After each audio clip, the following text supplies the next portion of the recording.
ఇక నా జీవితంలో స్వార్థానికి పోరని అన్నీ దానం చేసి వ్యాసరాయల వారి దగ్గరికి వెళ్ళి సన్యాసాశ్రమం తీసుకుని పురంధరదాస్ గారిని పేరు మార్చుకొని కీర్తనలు చేశాడు. తరించిపోయాడు. ఎవరో కాదు, ఇంట్లో ఉన్న భార్య ఒక్క సంఘటన మార్చేసింది.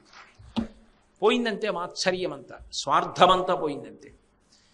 అది తీసి ఇది పెడుతుంది, పెట్టి జన్మ తరింప చేస్తుంది. ఆ తరింప చెయ్యగలిగిన శక్తి, ఆ అనుగ్రహం ఉందే, అది రూపుదాలిస్తే శ్రీశైలం కొండ మీద భ్రమరాంబ. భావయే, మనసులో తలుచుకుని నమస్కరించు, శారదా నవరాత్రుల్లో ఆమె పూజలు చేయి, ఆమె అనుగ్రహం కలుగుతుంది. సమాజం అన్న తర్వాత ఎప్పుడూ 3 శ్రేణులు ఉంటాయి. నీకన్నా అధికులు ఉంటారు, నీతో సమానులు ఉంటారు, నీకన్నా కిందకున్న వాళ్ళు ఉంటారు. ఉన్నతుడి యొక్క లక్షణం ఏమిటి? తనకన్నా అధికుడు కనబడినప్పుడు ఈ స్థానంలో నిలబడడానికి నేను ఇంత పరిశ్రమ చేస్తే ఆయన అంత గొప్పగా చేయగలుగుతున్నాడంటే ఎంత సాధన చేశాడో అని నమస్కారం చేస్తాడు. సమానుడు కనబడ్డాడనుకోండి, నేను ఎంత కష్టపడితే ఈ స్థానానికి వచ్చాను, ఆయన అంత కష్టపడ్డాడు కదా, ఆయనతో స్నేహభావం చూపిస్తాడు. తనకన్నా కిందవాడు ఉన్నాడు అనుకోండి, పైకెక్కాలని తాపత్రయంలో ఉన్నాడు, ఈశ్వర అనుగ్రహించి ఇన్ని పైనికి తీసుకురా అని ప్రార్థన చేస్తాడు. అది సాధుభావన.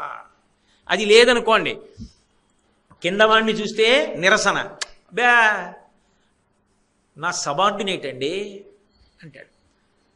నీతో సమానంగా ఉద్యోగంలో ఉన్నవాడు అనుకోండి, after all in equal and counter part అంటాడు. ఆయన నాతో ఈక్వలెంట్ అంటాడు. తనకన్నా పెద్ద అధికారి కనబడితే ఏదో అయిపోయాడు కానండి ఆయనకి వచ్చు అంటాడు. మనం రాస్తే సంతకం పెడతాడు కానండి ఆయనకేం రాదు. 3 దగ్గర తనే గొప్ప. సాధుభావన లేదు. సాధుభావన లేకపోతే వాడికి బరువు, వాడి జీవుణ్ణి పాడు చేసుకుంటాడు, ఇంటికి బరువు, పిల్లలకి ఇదే అలవాటు, ఎక్కడికెడితే అక్కడ బరువు. అయితే మిగిలినవి ఏవైనా విరుగుతాయేమో కానీ మాత్సర్యము పోవాలంటే మాత్రం ఈ జన్మ ఉపాసన ఒక్కటే కాదు, గత జన్మలలో చేసినటువంటి ఉపాసన కూడా కలిసి వస్తే దానికి తగినటువంటి పరిష్కారం పరమ భాగవతోత్తములు సాధుమూర్తులైనటువంటి వాళ్లతో స్నేహం ఏర్పడి వాళ్లతో కలిసి బ్రతకగలిగిన అదృష్టం ఇస్తుంది ఆవిడ. అందుకే కోట్లు పోయినా పర్వాలేదు, సాధు పురుషుడితో స్నేహాన్ని వదిలిపెట్టుకోవద్దని చెప్తారు. ఆయనతో కలిసి ఉన్నారనుకోండి, ఆయన అలా బ్రతుకుతాడే, మనం ఎందుకు అలా బ్రతకాలి అని ఒక పెనుమార్పు వస్తుంది. సాధు పురుషుల యొక్క సంసర్గము తీసుకొస్తుంది.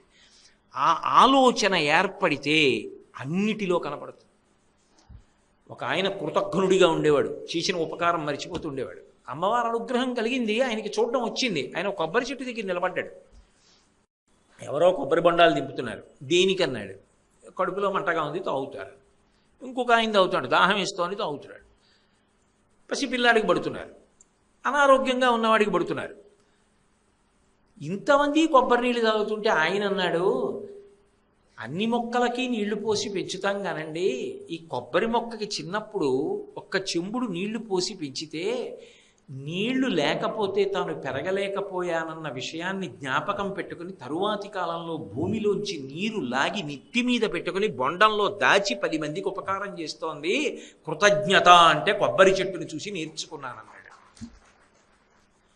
ఒక్క మహాపురుషుడి యొక్క సంసర్గము చేత మాత్సర్య గుణము విరిగిపోతుంది. అందుకే భగవతి అనుగ్రహము సాధుపురుష సమాగమంగా వస్తుంది.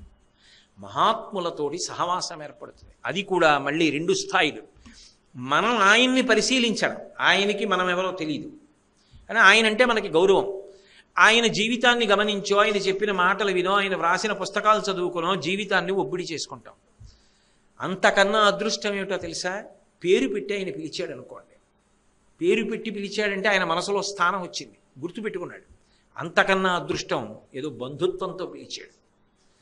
ఏం బావగారు అన్నాడు, ఏం అన్నయ్య అన్నాడు, ఏం తమ్ముడు అన్నాడు. అంతకన్నా అదృష్టం.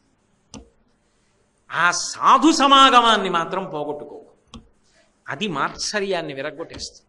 దానిలా మాత్సర్యాన్ని విరగొట్టినట్టు ఇంకెవ్వరూ విరగొట్టలేరు. అదొక్కటే విరగొట్టగలదు. అదే భగవతి అనుగ్రహంగా పనిచేస్తుంది. మీకు నేను ఒక్క ఉదాహరణ చెప్తాను. పురంధరదాస్ గారి జీవితాన్ని పరిశీలిస్తే పరమ లోభి. ప్రతిరోజు పాపం ఇంటికి ఒక బ్రాహ్మణుడు వచ్చి నా కొడుక్కి ఉపనయనం చేస్తాను, నా కొడుక్కి ఉపనయనం చేయడానికి డబ్బిమ్మంటే రేపురా మాపురా 6 నెలలు తిప్పాడు. భార్య ఔదార్యం కలిగిన తల్లి సరస్వతీబాయి చూసేది అయ్యయ్యయ్యయ్యో పిచ్చి బ్రాహ్మణ్ణిలా తిప్పుతున్నాడే ఉపనయనానికి డబ్బిమ్మంటే అని. ఒక రోజున భర్త ఇంట్లో లేడు. పూర్వాశ్రమంలో పురంధరదాస్ గారి పేరు శ్రీనివాసుడు.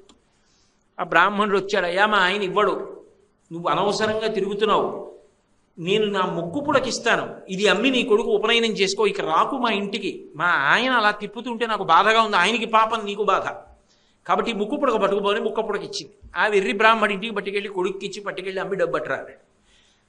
ఆ కొడుకు ఈయన కొట్టుకే పట్టుకొచ్చాడు, ఈయన బంగారు వర్తకుడు. ఆవిడ భర్త, ఆ సరస్వతీబాయి భర్తే ఈయన శ్రీనివాసుడు. పట్టుకొచ్చి అయ్యా దీనికి డబ్బు ఎంత వస్తుంది అన్నాడు. ఆయన అటు ఇటు తిప్పి చూసి మా ఆవిడ ముక్క పుడకని గుర్తుపట్టేశాడు. దీనికి విలువ మధ్యాహ్నానికి కట్టి డబ్బిస్తాను కానీ నువ్వు ఇంటికి వెళ్ళి మధ్యాహ్నం రా అని చెప్పి ఉత్తర క్షణం కొట్టు మూసేసి ఇంటికి వెళ్ళి ముందు ముక్కు పుడక ఏదన్నాడు. ముక్కు పుడక సంగతి సరేనండి, కాళ్ళు కడుక్కోండి అన్నం పెడతానంది ఆవిడ. ముందు నాకు ముక్కు పుడక చూపించన్నాడు.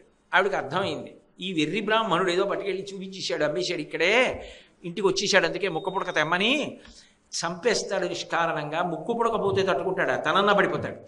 కాబట్టి ఇప్పుడు భర్తకి చెప్పి ఆగ్రహం వచ్చి నన్ను బాధపెట్టి ఇవన్నీ జరగడం కన్నా శరీరం వదిలిపెట్టేస్తారని ఇంట్లో ఎక్కడో ఏదో విషం ఉంది ఎందుకో అది తీసి కృష్ణ పరమాత్మ దగ్గర బాధపడి ఆయన మూర్తి దగ్గర నిలబడి లోపలికి పుచ్చేసుకోపోయింది. ఆవిడ మహాసాధుశీల. ఆ విషంలో ముక్కు పుడక కనబడి భగవద్ అనుగ్రహం అనుకుంది. ఆ ముక్కు పుడక తీసి పట్టుకొచ్చి భర్తకిచ్చి, ఇంత ఉద్వేగంలో ఉన్నవాడు తెల్లబోయాడు. ఇదేంటి ముక్కు పుడక అక్కడ ఉంది కదా ఇక్కడికి ఎలా వచ్చిందని మళ్ళీ ఇప్పుడు ముక్కు పుడక కట్టుకుని ఇప్పుడే వస్తాను ఉండని కొట్టుకెళ్ళి మళ్ళీ తలుపులు తీశాడు. తీసి ఎక్కడ దాచాడో భరిణి తీసి చూశాడు, ముక్కు పుడక లేదు. ఆలోచించాడు, అది భగవంతుణ్ణి నమ్మింది, ఇక్కడున్న ముక్కు పుడక అక్కడికి వెళ్ళిపోయింది, మాట పడకుండా చేశాడు. నేను ఇంత సంపాదించాను, ఏమి సాధించాను, అదా అదృష్టవంతురాలు నేనా? ఇంటికి వెళ్ళి స్నానం చేసి అన్నాడు, నాకు అర్థమైంది ఏది శాశ్వతమో, నువ్వే నాకు మార్గాన్ని చూపించావు, ఇక నా జీవితంలో స్వార్థానికి పోరని అన్నీ దానం చేసి వ్యాసరాయల వారి దగ్గరికి వెళ్ళి సన్యాసాశ్రమం తీసుకుని పురంధరదాస్ గారిని పేరు మార్చుకొని కీర్తనలు చేశాడు. తరించిపోయాడు. ఎవరో కాదు, ఇంట్లో ఉన్న భార్య ఒక్క సంఘటన మార్చేసింది. పోయిందంతే మాత్సర్యమంతా, స్వార్థమంతా పోయిందంతే. అది తీసి ఇది పెడుతుంది, పెట్టి జన్మ తరింప చేస్తుంది. ఆ తరింప చెయ్యగలిగిన శక్తి, ఆ అనుగ్రహం ఉందే, అది రూపుదాలిస్తే శ్రీశైలం కొండ మీద భ్రమరాంబ. భావయే, మనసులో తలుచుకుని నమస్కరించు, శారదా నవరాత్రుల్లో ఆమె పూజలు చేయి, ఆమె అనుగ్రహం కలుగుతుంది.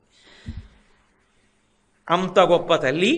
షట్చక్రంతర సంస్థితాం, 6 చక్రముల యందు ఉంటుంది. రేపు సాయంకాలం 7 గంటలకి కలుసుకున్నప్పుడు ఆ విషయం ఏదో పరిశీలన చేద్దాం. మంగళాశాసన పరై పదాచార్య పురోగమై సర్వైశ్చ పూర్వైరాచార్యై సత్కృతాయాస్తు మంగళం. మంగళం కోసలేంద్రాయ మహనీయ గుణాత్మనే చక్రవర్తి తనూజాయ సర్వభౌమాయ మంగళం. ఉమాకాంతాయ కాంతాయ కామితార్థప్రదాయినే శ్రీగిరీశాయ దేవాయ మలినాథాయ మంగళం.